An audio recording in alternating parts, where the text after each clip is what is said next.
What's doing, everybody? I'm Alec Lace. Thank you for watching First Class Fatherhood. Today's guest on the podcast is Victor Avila. Victor Avila is returning to the podcast today to tell us about his run for city council in Southlake, Texas. Also, he's got a brand new book out today, Agent Under Fire. Victor is a retired special agent with ICE. He and his partner were ambushed down in Mexico by a Mexican drug cartel. Victor survived multiple gunshot wounds. His partner was murdered. If you're unfamiliar with Victor's story, there's a link in the description down below to the documentary so you can find out more about what happened to him. There's also a link down there for Victor's new book. And while you're down there, smack the subscribe button, tap the like, and let's jump into it right now with Victor Avila on First Class Fatherhood.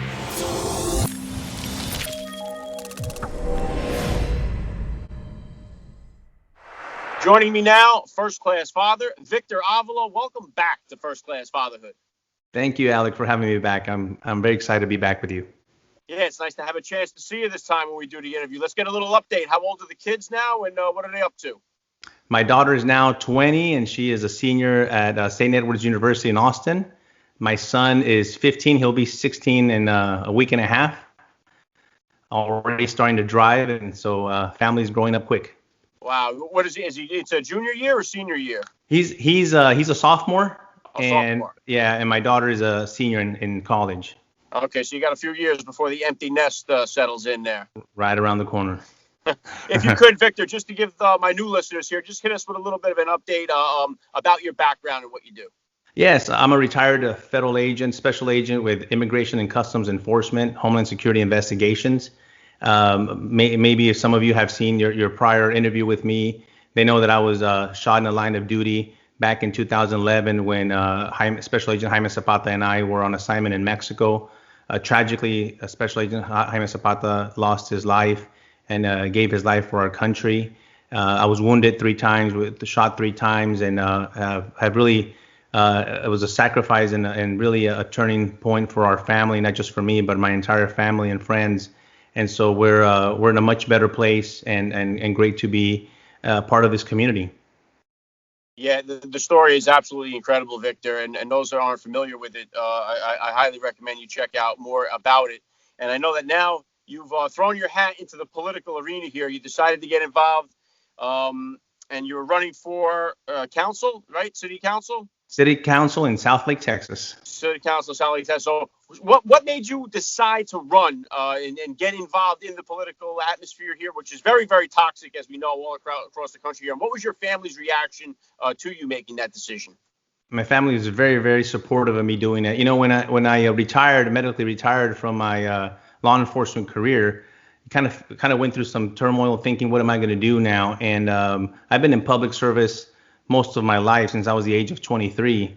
And that's what I know how to do. And I figure, you know what, this is a perfect place for me to be able to give back to the community, all the experience that I have of all the places that I've lived and worked, and really share my expertise with the community and try to help my community be better than what it is now and continue to be it as great as it is now as well. Yeah, well said, Victor. And it just seems like it makes logical sense to have people that have been there, been on the street, been involved in all this stuff to start getting involved, because we have so many of these polished politicians that are really just there. They just fit the suit, and they're just a face and a name, and they speak well and they read speeches and all that stuff, but they never been there and done that. Now, I try to avoid politics as much as I can on the podcast here, but obviously this year, 2020, has been just insane, and we've been hearing a lot of these calls for defunding the police, which to me sounds like the stupidest idea I've ever heard of, especially as a family man with 4 kids myself that are out there. What has the response been in your neighborhood here, and what is your take on the entire defunding the police hashtag that they've created? Yeah, it's incredible as well, and obviously I'm a big supporter of law enforcement, and even in our town, there's a group that has formed to want to defund the police, but specifically our school resource officers. We have a police officer from our city placed at each and every campus. And you know how because of the school shootings, and it goes further and beyond those duties that our school resource officers do. They engage with the kids. They're able to really have interaction with them on a daily basis. This goes further beyond in the rest of their lives when they interact with police on the street, and we've been seeing what happens when there's no respect for authority. And so I'm a big supporter of law enforcement to keep those SROs. But unfortunately, there are people out there that want to defund them. They want to disarm them. They want to replace them with social workers or psychologists, which I disagree with. Yeah, I'm right there with you. And now, I mean, you obviously your son just hit the road here. You said he's driving now as well. So, coming from your side of this as a law enforcement officer, like how do you approach telling your son how to deal with police? Should he be pulled over, or even your daughter for that matter? How do you kind of tell your kids how to handle a police involved situation? I think with me, it might be a little bit of a unique situation because they've been around law enforcement and other law enforcement officers around their whole life. But I've had that conversation with them as well anyway. And, it starts at the home, and it's a matter of the respecting authority. And it's not just the police officer, it's the teacher, it's the person at the restaurant, it's anyone in a position of authority or someone where you have to show respect to that person. And so I have talked to them of encounters and how you respect the police officer when you get pulled over. The police officer has no idea who you are.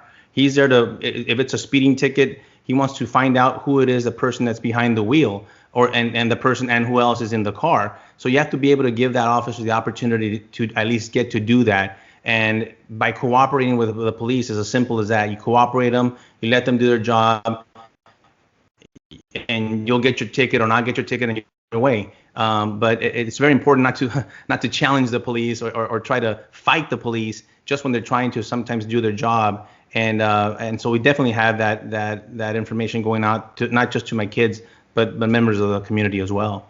Yeah, and I think the message is very important. I drive Uber on the weekends here, and just this weekend I drive down the Jersey Shore, and I'm picking up at one of these bars, clubs, and in the parking lot I couldn't really get out there. We were boxed in. There was like a little bit of an argument going on, and this young kid, or a 21-year-old or something like that, he pushes the police officer, and then immediately, they go and they start arresting him, and then they start and I'm just thinking in my head, like, where do they get the idea that it's okay to put your hands on a police officer and as if it's somebody at the bar or something like that? I think that's what this message has done, and it's kind of poisoning these kids' minds at how they should treat police.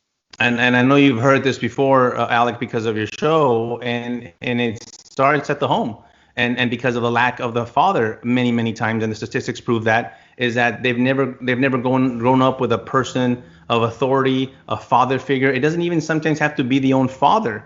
It could be a stepfather, it could be an uncle, it could be a father figure that teaches our young children to respect authority and how to interact. But some of these kids, I think, that have been out there rioting and looting have never actually even interacted with anyone that's telling them the word no, has told them consequences for their actions, have given them consequences for the actions.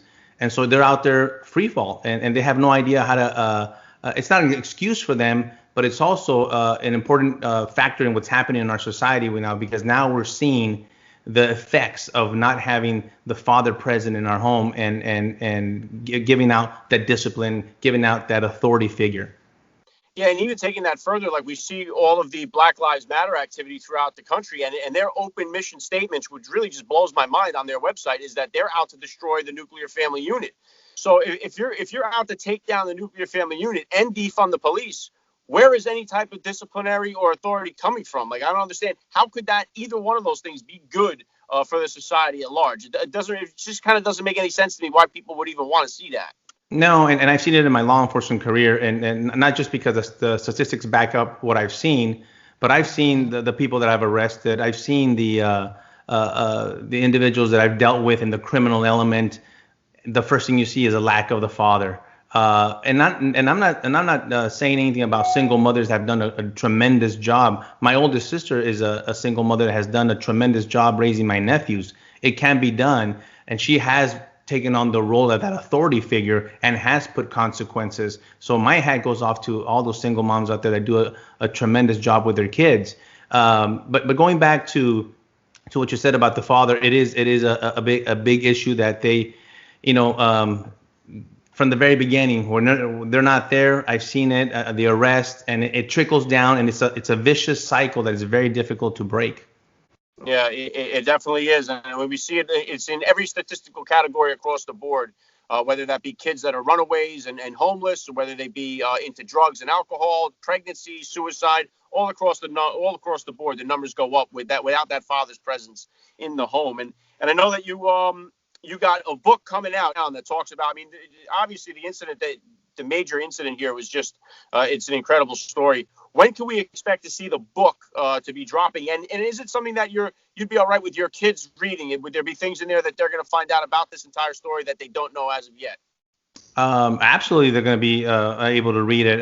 By the way, the name of the book is Agent Under Fire. That's the title, Agent Under Fire: A Murder and a Manifesto. And hopefully, we're looking at a date of late October. So in a little bit over a month, hopefully for a release. I'm waiting for the release date from the publisher. This book is going to talk about a little bit about my life and growing up on the border, my law enforcement career, and then it'll really in detail give the details about my assignment in Mexico and the shooting. But I also, the second half of the book talks about our border security, our illegal immigration system, and illegal alien sanctuary cities, and things that I've seen the cartels and what they've done to our communities by all comes down to not having our southern border secure. And I also talk about policing and what's been going on with our police departments and how elected officials are somehow now policing and making decisions for chiefs of police and sheriffs, which I completely disagree with. We need to allow our law enforcement officers to continue to do their jobs and not have their hands tied. And so all that is in the book, and I'm very proud that it's coming out. I've been working on it for almost 4 years, and absolutely. My kids might learn some details in there that I might know about the actual shooting, like specific details. I wanted to share them because I think it's important to share the impact that it had and the sacrifice that Special Agent Jaime Zapata gave for our country. Yeah, awesome stuff. And I would love to see it be made into like a series or even a movie about the story here, because it really is just incredible. And more people should definitely know about it. And walking this back over here to you as a father now, Victor, your daughter now, she's almost getting done with college, getting ready to hit the real world and all that stuff. My youngest is my only daughter. She's in first grade right now. So I got, thank God, a while to go yet. But you've already been into some of these stages with, being introduced to drugs, alcohol, friends and stuff like that, and then dating. How did you kind of handle this whole social life, especially with your daughter now hitting college? What kind of advice did you give her about drugs, alcohol, dating, and the whole bit? I relied a lot on how my parents did it with me. And the number one word is trust. And it might sound a little bit like a cliche, but let me tell you that trust that I gave my kids, and they really gave that trust back to me. I wanted them to have the freedom that I had when I was growing up at 15, 16 and driving. I wanted them to do that. I remember telling my daughter, I'm not going to drive you to high school as a junior. I did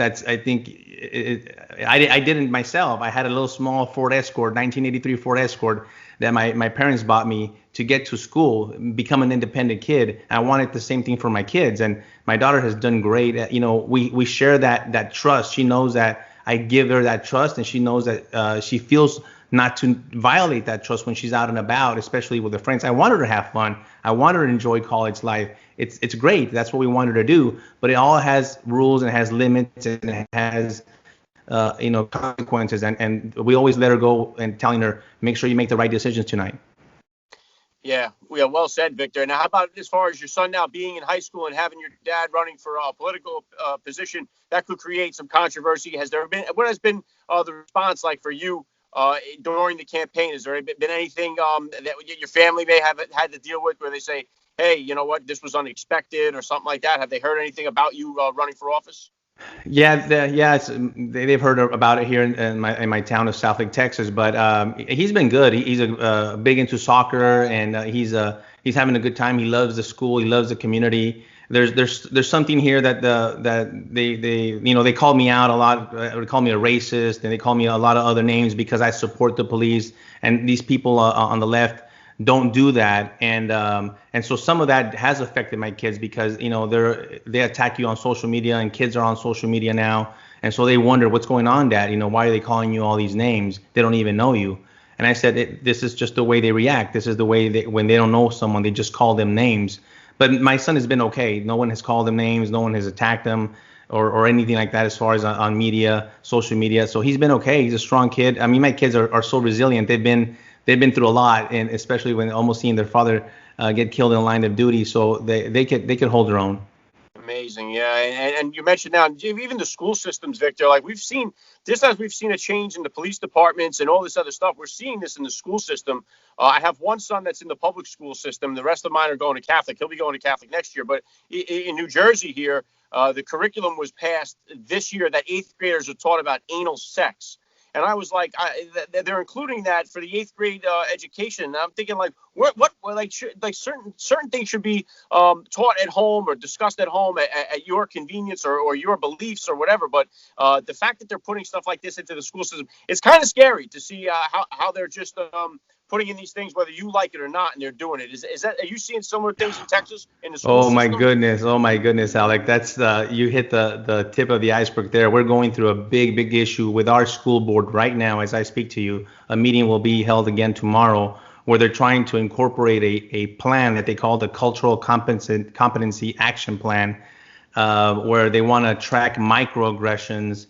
They want to change certain literature books. They want to have a cultural coach to track these aggressions that for you and me might not be an aggression. They define it as something that might be verbal or nonverbal, or the person might be aware or not aware that they actually did it. It could be a stare. It could be something that the person doesn't even know that they're doing it, but they want to track that and have that follow the student up to the university. And so now it's becoming a sense of this left side wanting to indoctrinate our kids rather than teach them. I want to go back to having our schools teach our kids history, critical thinking skills, mathematics, English, and real life education that I think we're lacking of it. But this other side that you mentioned is a very dangerous path that I think we're going to. Yeah, and I think we're starting to see the results of that. I mean, definitely, and it all coincides with, again, the family unit being destroyed. Because I say right here, if my kid was on TV throwing bricks through a window, he would better hope that the police got him before I got to him. You know, so and I think a lot of the kids don't have that, and we're seeing the results of that. So, what about as far as the future? Is this going to be just the stepping stone for you? Do you have any other political aspirations here? Do you beyond the city council? Where do you see yourself going with this in the future? No, this is me. I want to really serve our community. I want to be able to give back. I'm really engaged in our community. I love Southlake, Texas. That's why we chose it here, because it's a secure place. Safety and security obviously is primarily for me. I want the town to continue to be that way. Just heard this morning that the chief of police of Dallas stepped away and resigned. They have a lot of issues that are going on. We don't want that to happen in our town. I want this town to continue to be safe. I want our schools to continue to be safe. And our school system here is one of the primary public school systems in the country. And I want it to continue like that. There's a lot of positive things that are happening here in our town. Unfortunately, some people want to paint it as something that it's not. And that's what I want to be focused on, and be able to represent the citizens and really make all my decisions based on what benefits the citizens of Southlake. Yeah, very well said, Victor. And like I said, I'm not big into politics myself, but I think strengthening the family unit, funding our police officers so they're better trained, better equipped, I think that's more common sense than anything else. So I love what you're doing, and I love what you stand for. Where can the listeners go to find out more about you and the upcoming book? So they could go to victorforsouthlake.com, and they'll see my campaign if they want to follow it from afar. And at Vic Survivor 11 is my Twitter account, and they could follow me there. I'll be posting the release date. They can also find me on LinkedIn. I have a profile there of Victor Avila, and they could follow me there, and I'll follow you back. I'll be posting the release date, and as soon as I should be getting the cover of the book this week. I'm very excited to see it. Once I have that cover, I'll be posting the cover with the release date and for everybody to see, and hopefully to go out and read it. Awesome. Definitely looking forward to that. I'll include the links to the website, the campaign, and to your social media feeds in the description of the podcast episode here, so my listeners can tap it. I encourage you to get over there, check out more about you and what you're doing, what you stand for, and your story, which is just incredible. Last thing I'm going to hit you with here, Victor. Second time go around. We'll see what you got for us this time. I love to ask all the dads, what type of advice do you have for the new dad or for that about-to-be father who's out there listening? You have to listen to your kids and be very, very engaged in the social media. This thing, we can't ignore it. It's taken over. It is so important to be monitoring. In a sense, I'm not the type of father that'll take my kid's phone and go through it. What I do is I sit with my son and my daughter, and I tell them, listen, These are the consequences of what you put online. If you set a picture, if you send this, these are the consequences that you'll face. Maybe not now, but later. This internet thing is permanent, and someone will use this information possibly against you in the future if you're out there doing naughty things online or talking to people in a certain way that you shouldn't.